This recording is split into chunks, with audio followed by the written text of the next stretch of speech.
ngày đi mặc tập trong hộp xìa máy chặt khoai sao cô chẳng tôi đã riêng đi kho vừa chặt khoai mà mi hai đấy chui chiên chế chiên nâng vừa chặt khoai trồng chế chiên tiền nhà cho mình lăng là nhảy mình nana cả đây mình nana cả đây mày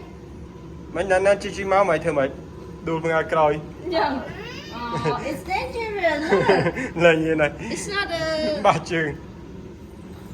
ok let's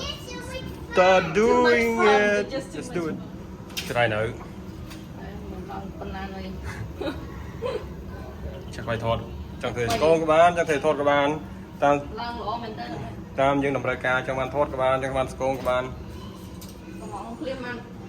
lòng phim mà mau một tuần ơi đó tê chín đòn rồi cái này kiếm tới vô trên tới cầm chín đòn tiếp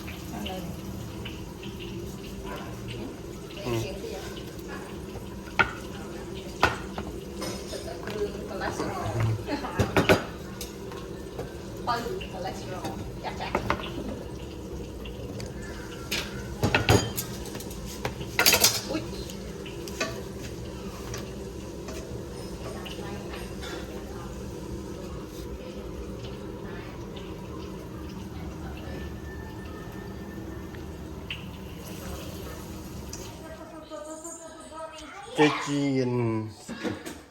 tầm nhau rồi mà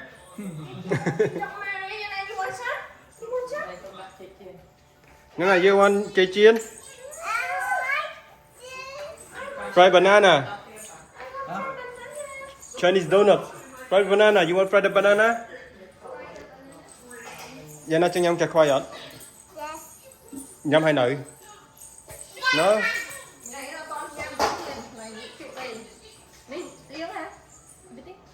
yeah yeah looks pretty good Don't forget to turn off the oh gas no xíu mây đã ôn nhầm chặt quay tiền đấy ôn nhầm chặt quay tiền đó mà ai chặt các bạn nhầm ta đi nhầm à chặt quay ta đi nha mẹ ai ạ ai chân hành mẹ vô mũi tia đót vô ấy you want another one mà vậy mà mày nhớ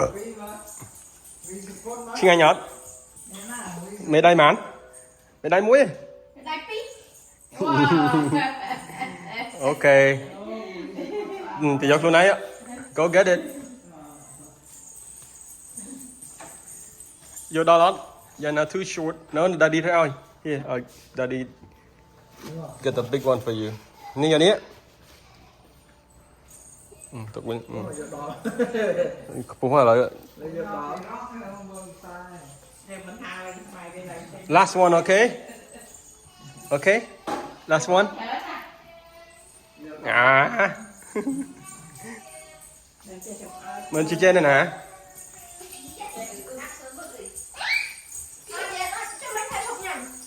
dùng nhóm tham pi đi rồi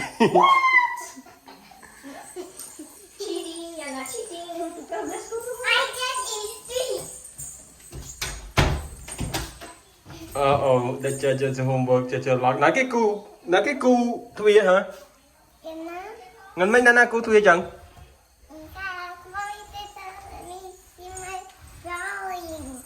trong xin nông phát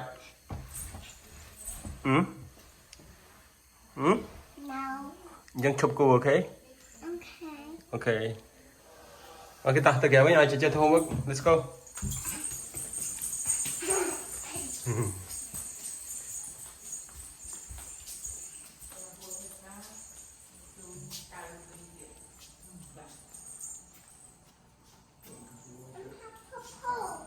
iPad purple